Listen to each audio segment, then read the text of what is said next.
꽃중년 지식 캠페인. 무료 구독하시고 좋아요 버튼 눌러주시면 채널에 큰 힘이 됩니다. 안녕하세요.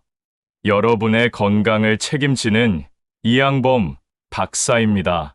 오늘 여러분께 충격적인 이야기를 하나 들려드릴게요. 지난주 제 병원에 50대 중반 남성분이 오셨어요.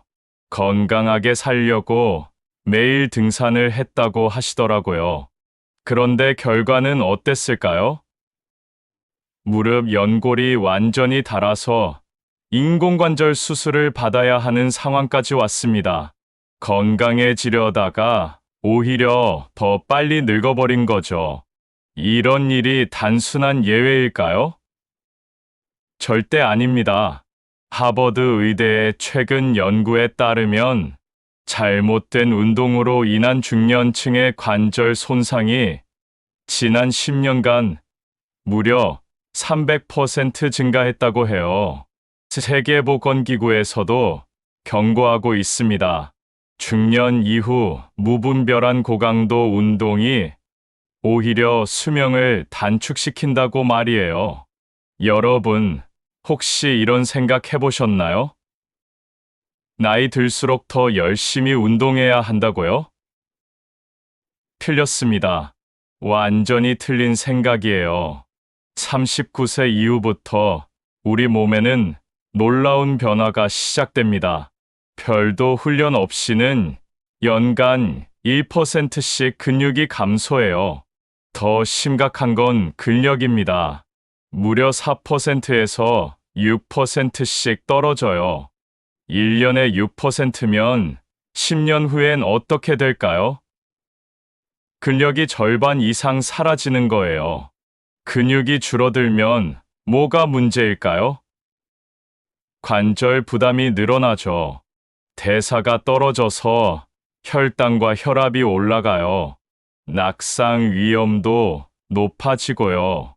허리, 무릎, 어깨에 만성 통증이 찾아옵니다. 그렇다면 어떻게 해야 할까요? 단순하게 열심히 하는 게 답이 아닙니다. 연령에 맞는 꾸준하고 스마트한 운동이 필요해요. 이게 바로 오늘의 핵심입니다.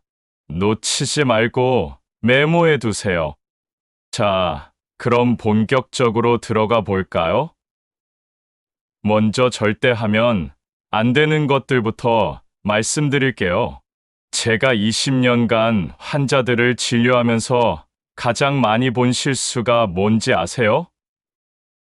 바로 무작정 강하게 하는 거예요. 어제까지 소파에 누워있던 분이 갑자기 헬스장 가서 무거운 바벨을 들어요.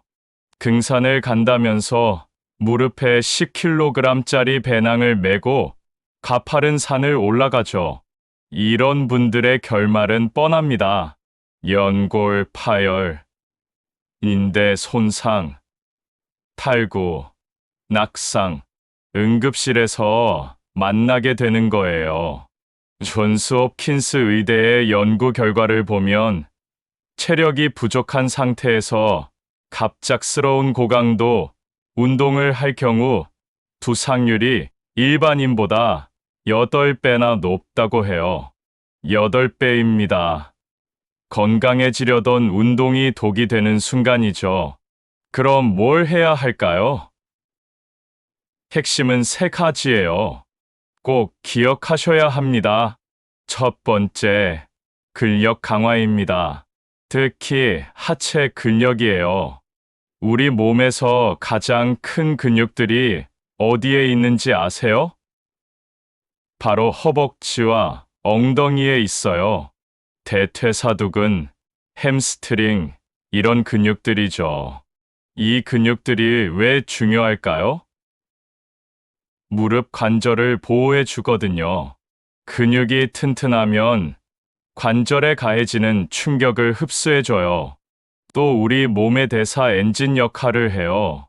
근육이 많을수록 혈당 조절도 잘 되고 혈압도 안정화돼요. 실제로 제가 환자분들께 하체 근력 운동을 꾸준히 시켰더니 놀라운 변화가 있었어요. 당뇨 수치가 개선되고 혈압약을 줄일 수 있게 되더라고요. 일상생활에서도 계단 오르기가 훨씬 수월해졌다고 하시더라고요. 두 번째는 가벼운 유산소 운동이에요. 여기서 가벼운이 핵심입니다. 숨이 턱까지 차는 운동이 아니라 옆 사람과 대화할 수 있을 정도의 강도로 하는 거예요. 가장 좋은 게 빠르게 걷기예요. 15분 이상 꾸준히 걸으면 심장과 폐 기능이 향상돼요. 혈액순환도 좋아지고요. 걷기만 잘해도 웬만한 헬스장 운동 효과를 볼 수 있어요. 세 번째는 유연성 유지입니다. 나이 들수록 관절이 굳어져요.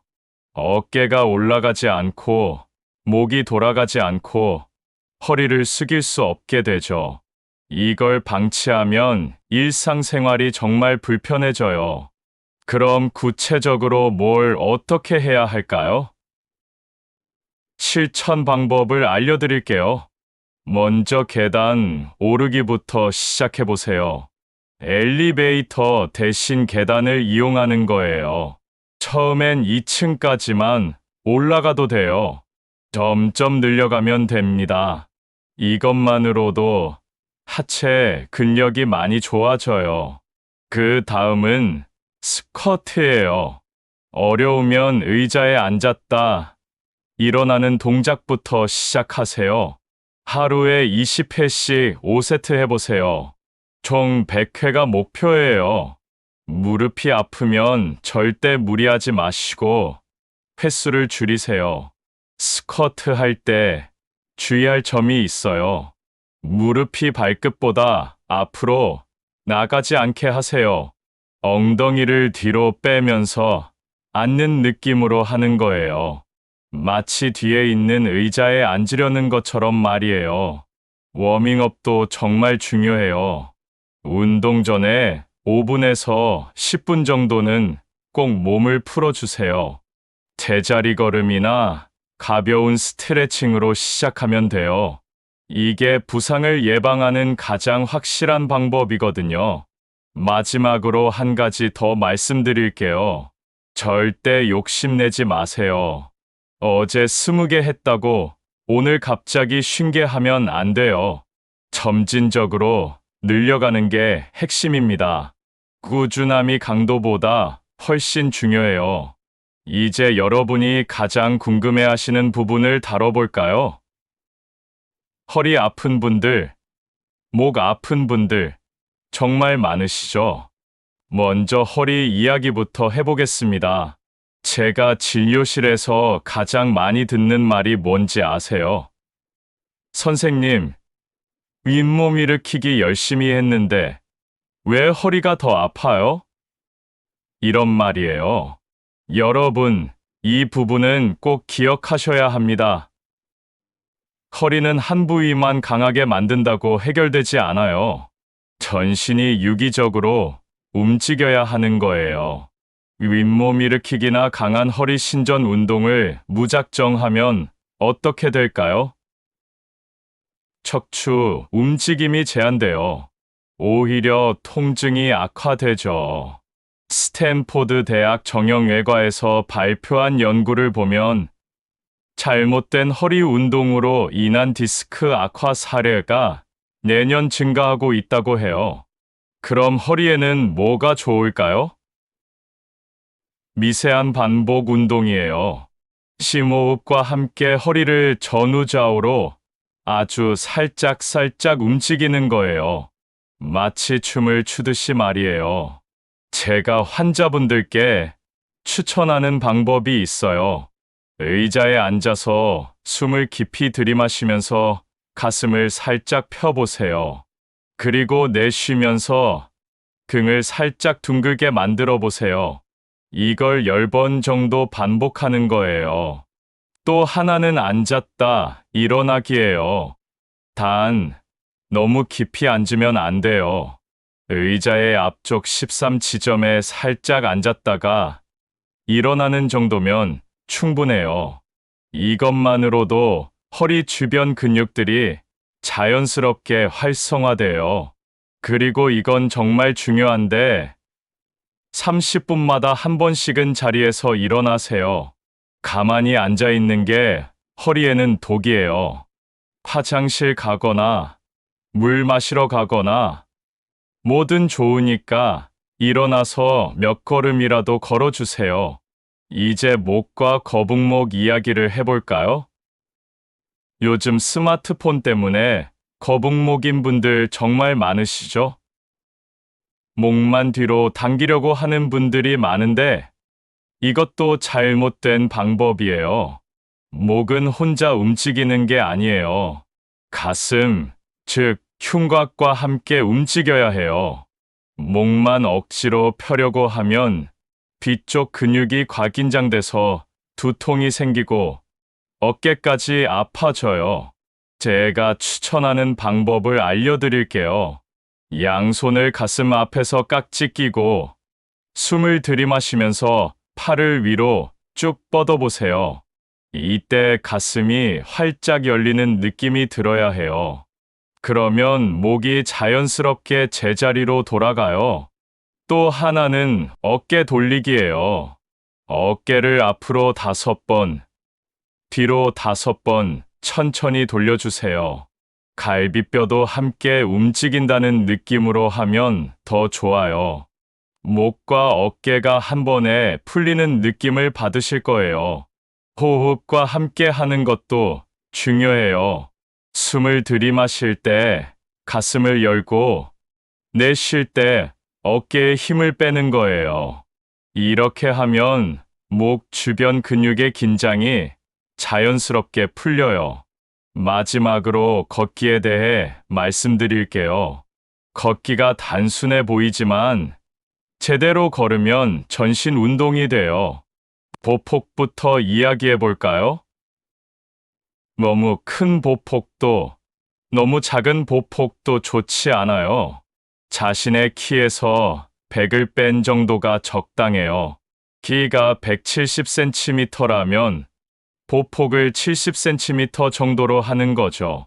팔 동작도 중요해요. 팔을 자연스럽게 앞뒤로 스윙해 주세요. 팔을 힘있게 흔들면 하체 큰 근육들이 더 많이 활성화돼요. 걷기 효과가 배가 되는 거죠. 속도는 어떻게 할까요? 만보 걸어야 한다는 강박 가지지 마세요.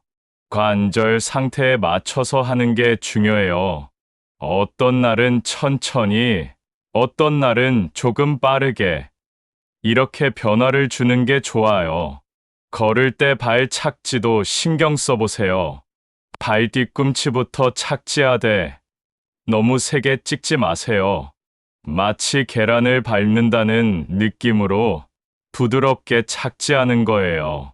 그래야 무릎과 발목에 무리가 가지 않아요. 여기서 하나 더 팁을 드릴게요. 걸으면서 주변 경치를 감상하세요. 스마트폰 보면서 걷지 마시고요. 자연을 보면서 걸으면 스트레스도 풀리고 정신 건강에도 도움이 돼요. 그런데 여기서 중요한 연구 결과를 하나 말씀드릴게요. 임상 연구들에 따르면 저강도에서 중강도 저항 운동과 단백질 보충을 함께 할 때 근육량, 근력, 보행 속도 개선 효과가 더 크다고 해요.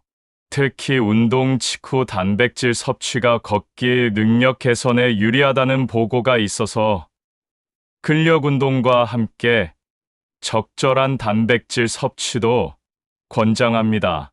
체중 1kg당 0.8g 이상 개인에 따라 조정해서 드시면 돼요. 자, 이제 정리할 시간이에요. 오늘 말씀드린 내용들을 어떻게 실생활에 적용할지 구체적으로 알려드릴게요. 50대 이후 건강 관리의 핵심은 딱 3가지예요. 꾸준한 근력 유지, 적절한 유산소 운동, 그리고 유연성 관리입니다. 이 부분은 꼭 기억하셔야 합니다. 왜 이 세 가지가 중요할까요? 근육이 바로 우리 몸의 대사 엔진이거든요. 근육이 혈당을 조절해주고 혈압을 안정시켜줘요. 혈액순환도 도와주고요. 그래서 근육만 잘 유지해도 웬만한 성인병은 예방할 수 있어요. 실제로 제가 20년간 환자들을 지켜본 결과 꾸준히 근력 운동을 한 분들은 당뇨약도 줄이고 혈압약도 줄였어요. 더 놀라운 건 정신적으로도 훨씬 활기차다는 거예요. 자신감이 넘치시더라고요. 그럼 매일 뭘 해야 할까요?